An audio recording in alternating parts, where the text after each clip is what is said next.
Dear GATE students and parents, welcome back to my channel. త్వరలో మనకి CCMT counselling వచ్చేస్తుందమ్మా. Counselling registration dates కూడా వచ్చేసి మనకి ఇంకా ఆల్మోస్ట్ ఆల్ ఒక 15 డేస్లో మనకి కౌన్సిలింగ్ స్టార్ట్ అవుతుంది. 15 డేస్ అంటే మనకి May 15th నుంచి కౌన్సిలింగ్ స్టార్ట్ అవుతుంది. తర్వాత మీకు ఒక 5 డేస్లో కూడా చాయిస్ ఫిల్లింగ్ కూడా స్టార్ట్ అవుతుంది. మరి అంతా అయిపోయిద్ది. మరి స్టూడెంట్స్ అందరూ కూడా మరి కౌన్సిలింగ్లో పాల్గొనాలి. మనకి ఎన్ని రౌండ్లు ఉంటాయి? రౌండ్ 1, రౌండ్ 2 ఉంటుంది, రౌండ్ 3. ఇవి రెగ్యులర్ రౌండ్స్ అమ్మ. ఈ రెగ్యులర్ రౌండ్స్ కానీ ఇంకా స్పాట్ రౌండ్ ఉందండి, SR నేషనల్ స్పాట్ రౌండ్, ఇంకా ఈ ఎడిషనల్గా ఉండటం జరుగుతుంది. వీటికైతే రిజిస్ట్రేషన్ ఫీజు 3,500 రూపాయలు. మరి జనరల్ EWS స్టూడెంట్స్కి 3,000 రూపాయలు, SC STకి అని తెలుసు. మరి ఇంకో విషయం తెలుసా మీకు? మరి ఈ కౌన్సిలింగ్లో పాల్గొనాలంటే కావాల్సిన డాక్యుమెంట్స్ ఏంది? మనం ఎన్ని చేసినా కానీ ఫైనల్గా వచ్చేది డాక్యుమెంట్స్ దగ్గర అన్నమాట. డాక్యుమెంట్స్ సరైన డాక్యుమెంట్స్ లేకపోతే మీకు ఎంటెక్లో కౌన్సిలింగ్లో సీటు ఇవ్వబడదు. మీ సీటు వచ్చినా కానీ రిజెక్ట్ చేస్తారు వాళ్ళు. కౌన్సిలింగ్లో మీకు సీటు వచ్చినా రిజెక్ట్ చేస్తారు. ఆ డాక్యుమెంట్స్ ఏమేమి కావాలో ఒకసారి చూసేద్దాం. ఎందుకంటే డాక్యుమెంట్ చాలా ఇంపార్టెంట్ మనకి. ఇప్పుడు రౌండ్ 1 ఉంది. రౌండ్ 1లో మీకు సీట్ వచ్చిన తర్వాత డాక్యుమెంట్ వెరిఫికేషన్కి వెళ్ళిపోతుంది. ఈ డాక్యుమెంట్ వెరిఫికేషను ఎస్ ఉండవాళ్ళకి మరి సీట్ వస్తుంది, నో ఉండవాళ్ళకి రిజెక్ట్ అవుతుంది సీటు. గుర్తుపెట్టుకోండి, డాక్యుమెంట్ వెరిఫికేషన్ కంపల్సరీ. అసలు ఏమేమి డాక్యుమెంట్స్ కావాలి వెరిఫికేషన్కి ఒకసారి చూసేద్దాం. స్టూడెంట్స్ ఇక్కడ వీళ్ళు క్లియర్గా మనకి బ్రోచర్లో ఇవ్వటం అయితే జరిగింది. CCMT గ్రౌండ్లో the list of document to be uploaded for online document verification. ఈ డాక్యుమెంట్స్ వెరిఫై అయితేనే మీకు ఎంటెక్లో సీటు వస్తుంది, లేకపోతే లేదు. ఒకవేళ ఏది ఫెయిల్ అయినా వాళ్ళు మీ యొక్క ఎంటెక్ సీటుని మరి రిజెక్ట్ చేయటం అయితే. First of all document 1 document for proof of date of birth 10th class. ఇది ఓవరాల్గా మనం 10th క్లాస్ సర్టిఫికెట్ అనుకోవచ్చు.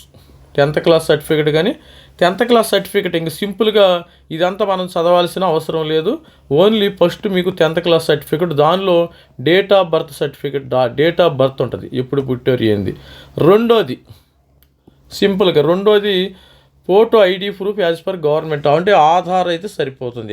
ఇక దాని గురించి మనం ఆధార్ కానీ, పాన్ కార్డు కానీ, తర్వాత ఇవన్నీ ఓటర్ కార్డు కానీ ఇవన్నీ వదిలి ఆధార్ సరిపోతుంది. మీ అందరి దగ్గర ఆధార్ ఉంది కదా, దీని గురించి పెద్ద వరీ అవ్వాల్సిన పని లేదు మనకి. మరి తర్వాత మార్క్ షీట్ ఆఫ్ మరి ఇంటర్మీడియట్ మార్క్ షీట్ అమ్మ. 10+2 CBSE intermediate first year, second year అంటే ఒకే దానిలోనే వస్తాయి అనుకోండి. Mark sheet of class 12th first year, second year మూడోది. ఇక నాలుగోది grade mark sheet of qualifying examination for all semesters. Suppose BTech 4 years కదా, 4 years 8 సెమిస్టర్స్. 8 సెమిస్టర్స్ మార్క్ లిస్టులు కావాలి మీకు. బీటెక్ 8 సెమిస్టర్లు మార్క్ లిస్టులు కావాలి. నాలుగోది. ఐదోది సపోజ్ ఇది మార్క్ లిస్ట్ అయిపోయింది. ఐదోది డిగ్రీ ప్రొవిజనల్ సర్టిఫికేట్, అంటే బీటెక్ డిగ్రీ అన్న ఉండొచ్చు, ఒరిజినల్ డిగ్రీ అంటాం. బీటెక్ OD ఒరిజినల్ డిగ్రీ, లేకపోతే ప్రొవిజనల్ సర్టిఫికేట్ అంటే టెంపరీ తాత్కాలికమైన సర్టిఫికేట్. బీటెక్ డిగ్రీ ఉండాలి, బీటెక్ ప్రొవిజనల్స్ పాస్ అయినట్టు యూనివర్సిటీ ఉంటుంది. ఐదోది. మరి ఆరోది ఇంపార్టెంట్, ఇది చాలా ఇంపార్టెంట్.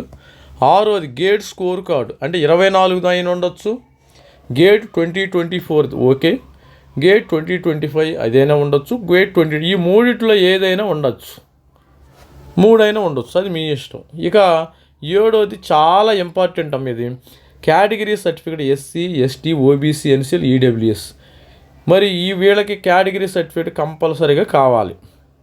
ఈ కేటగిరీ సర్టిఫికేట్ లేకపోతే ఇప్పుడు మీరు SC అని పెట్టుకున్నారు, SC లేకపోతే మిమ్మల్ని తీసుకెళ్ళి జనరల్లో తోసేస్తాడు. దానిలో ST అన్నారు, మీరు జనరల్ అవుతారు. మీ దగ్గర సర్టిఫికేట్ లేకపోతే మిమ్మల్ని జనరల్ అవుతారు. OBC NCL మీరు కూడా మీ దగ్గర సర్టిఫికేట్ లేకపోతే జనరల్ అవుతారు. EWS సర్టిఫికేట్ అందరినీ జనరల్లోకి వాళ్ళు తోసేస్తారు, ఇబ్బంది. అందుకని ఈ సర్టిఫికేట్ ఏడోది చాలా చాలా ఇంపార్టెంట్ అమ్మ. ఇది దీని మీద మీ యొక్క ర్యాంకు, మీకు సీటు ఇవ్వాలా వద్దనేది కూడా ఆధారపడి ఉంటుంది. సో ఇప్పుడు OBC SC ST వాళ్ళకి ఇబ్బంది లేదు, ఎందుకంటే వాళ్ళకి 10th క్లాస్లో తీసుకున్న సర్టిఫికేట్ అయినా పనిచేస్తుంది, మరి ఇంటర్మీడియట్లో సైతం తీసుకున్న సర్టిఫికేట్ పనిచేస్తుంది, no problem. In case of OBC NCL EWS category the certificate must be issued on or fresh certificate అయి ఉండాలమ్మ, గుర్తుపెట్టుకోండి. Please note the candidate unable to get certificate issued on or after 26 is her will be changed as portal verifying officer. వీళ్ళని will be changed on the portal by verifying officer. In this case seat of the candidate may be cancelled, అది గుర్తుపెట్టుకోండి. Valid certificate ఉండాలమ్మా మీకు. OBC NCL వీళ్ళకి valid లేకపోతే ఒక the certificate of the Maharashtra అంటే వాళ్ళకి వేరే రూల్స్ ఉండాలి. ఇక ST certificate from Tamil Nadu must be issued by తమిళనాడులో ఏంటంటే రెవెన్యూ డివిజనల్ ఆఫీసర్ ఇష్యూ చేయాలి. మనకేంటంటే ఆంధ్రప్రదేశ్లో కానీ తెలంగాణలో కానీ తహసీల్దారు, డిప్యూటీ తహసీల్దార్ కానీ తహసీల్దారు, మండల రెవెన్యూ ఆఫీసరు. ఇప్పుడు ఎంఆర్ఓలు తహసీల్దార్ మా టైంలో ఎంఆర్ఓ అనేవాళ్ళు. మళ్ళీ ఇక్కడ declaration of by candidate on OBC NCL status prescribed format CCMT format వెబ్సైట్లో ఆ ఫార్మేట్లో ఉండాలి. ఆ ఫార్మేట్లో కూడా ఒకసారి చూపిస్తాను నేను. The certificate for person with disability issued by government, ఇది ఈ ఫార్మేట్లో ఉండాలి. ఇది స్టూడెంట్స్. మరి ఓవరాల్గా స్టూడెంట్స్కి వీళ్ళు ఏంటంటే జనరల్గా ఇది ఒకటైతే వ్యాలిడ్ 1 year వ్యాలిడిటీ ఉంటే సరిపోతుంది. ఆఫ్టర్ 2026 అయితే తీసుకోమన్నారు, తీసుకోండి. ఇంకా మనకి 15 రోజులు టైం ఉందమ్మ, గుర్తుపెట్టుకోండి. 15 రోజుల్లో ఆల్రెడీ తీసుకుంటే ఓకే. మరి ఏప్రిల్ తర్వాత తీసుకున్నా లేకపోతే మీరు ఇక్కడ ఇంకో మతలబ్ ఉంది. మీరు జనరల్గా అయితే ఇక్కడ వీళ్ళు ఏం మెన్షన్ చేసినట్టు లేరు. ఓబీసీ సర్టిఫికేట్ అనేది సపోజు డిసెంబర్ 2025 తీసుకున్నారు అంటే మళ్ళీ డిసెంబర్ 2025 వరకు వ్యాలిడిటీ ఉంటుంది, 1 year వ్యాలిడిటీ ఉంటుంది.